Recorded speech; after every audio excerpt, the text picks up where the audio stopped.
சித்தர் பூமி. வணக்கம். அக்ஷய லக்ன பத்ததி ஜோதிட ஆசிரியர் ஸ்ரீ குரு உமாவெங்கட். இந்த வாய்ப்பு கொடுத்த எங்களுடைய குருநாதர் திரு புதுடைமூர்த்தி சாருக்கு அனந்த கோடி நமஸ்காரம். ஏன்னா எல்லாருமே அந்த பாக்கியத்தை தேடி நிறைய பேர் ஓடுறாங்க. எது பாக்கியம், எது செல்வம், எது எனக்கு நிலையாக இருக்கும் யாருக்குமே தெரியாது. சிலருக்கு பார்த்தீங்கன்னா இந்த சூரியனுடைய நட்சத்திரம் வரும்போது சிலர் ஏஎல்பி அக்ஷய லக்னம் அப்படிங்கிறது சூரியனுடைய நட்சத்திர புள்ளி போகும்போது கொஞ்சம் அந்த அரசு சம்பந்தப்பட்டது, ஆடம்பரம் சம்பந்தப்பட்டது, தான் அப்படிங்கிற நிலை அப்படிங்கிறது உருவாக்கும்.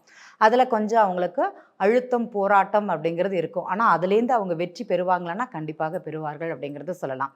சரி, நான் ஒரு திடீர் செல்வன், திடீர் கோடீஸ்வரன் யார் ஆவாங்க அப்படிங்கிற ஒரு கேள்வி கேட்டிங்கன்னா, இந்த மிதுன லக்னம் அக்ஷய லக்னம் போகும்போது அவங்க ஜாதகத்தில் ராகு பகவான் நல்ல நிலையில் இருந்தாங்க அப்படின்னா கண்டிப்பாக அவங்களுக்கு ஒரு உயர்வு, ஒரு மாற்றம் அப்படிங்கிறது இருக்கும்.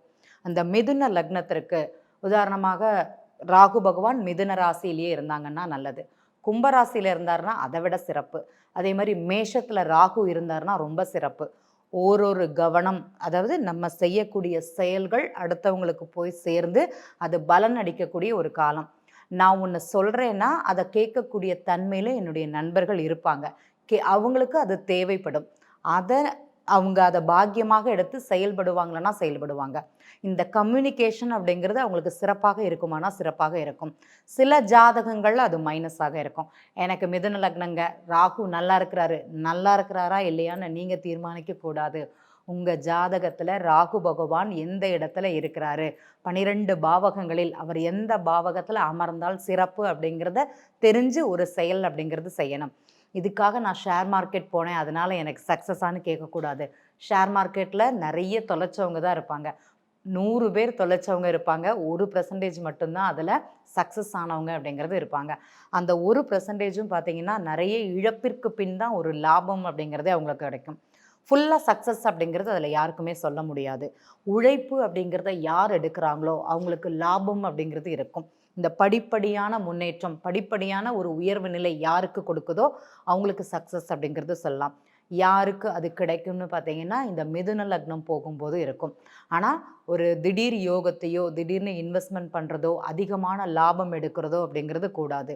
எவ்வளோக்கு எவ்வளோ கடின உழைப்பாளியாக இருக்கிறாங்களோ அவங்களுக்கு அவ்வளோ அவங்களால வெற்றி பெற முடியும்.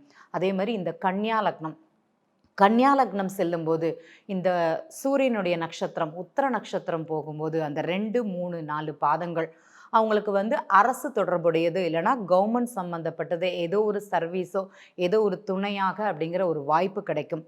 அதை பயன்படுத்தி அவங்க எவ்வளோ பிரபல்யமாக முடியுமோ அவ்வளோ பிரபல்யமாகிறதுங்கிறது சிறப்பு. நம்ம முதல்ல பொது ஜனம் அப்படிங்கிறது நமக்கு தெரியணும். நான் யார் அப்படிங்கிறத தெரியறத அந்த காலகட்டத்தில் அந்த சூரிய பகவான் உணர்த்துவாரானா கண்டிப்பாக உணர்த்துவார்.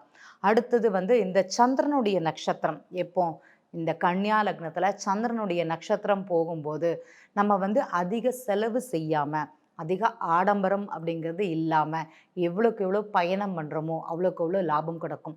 சிலருக்கு மறைந்திருந்து செய்யக்கூடிய யோகம் அப்படிங்கிறது இருக்கும். நான் பின்னாடி ஒர்க் பண்ணுறேன், எனக்கு பேர் கிடைச்சா போதும், முன்னாடி வரணும்னு நினைக்கவே மாட்டேன். கண்டிப்பாக நடக்குமானா நடக்கும். இந்த நம்ம சொல்லுவாங்கள்ல, ராமரை விட ஹனுமாருக்கு பலம் அதிகம்னு சொல்லுவோம். அந்த ஹனுமாரோட பேரை சொல்ல தான் ராமரோட பாக்கியம்ங்கிறது நமக்கு கிடைக்கும். அதே மாதிரி தான் நான் ஹனுமானாக இருந்து அனைவருக்கும் சேவை செய்கிறேன்னு இந்த ஹஸ்த நட்சத்திரம் போகும்போது யார் நினைக்கிறாங்களோ கண்டிப்பாக உங்களுக்கு அதோட பிரதிபலன் கிடைக்குமானா நிஜமாகவே கிடைக்கும். ஏன்னா நிறைய ஜாதகங்கள் பார்த்தது, நீங்கள் இப்படி இருந்தால் உங்கள் வாழ்க்கையில் வெற்றி பெற முடியும். முதல் சேரில் உட்காரணும்னு நினைக்காதீங்க, 2வது சேரில் உட்காருங்க, உங்களுக்கு பேரும் புகழும் கிடைக்குமானா அதோட அனுபவத்தையும் சேர்த்து கொடுக்கும் அப்படிங்கிறதுல எந்தவித மாற்றமும் கிடையாது. அதே மாதிரி ஓரொரு லக்ன நட்சத்திர புள்ளிகள் போகும்போது அவங்களுக்கு அந்த லாபமும் அந்த திடீர் யோகத்தையும் கொடுக்கும். நான் சொன்னது 2 லக்னங்களுக்கு மட்டும்தான்.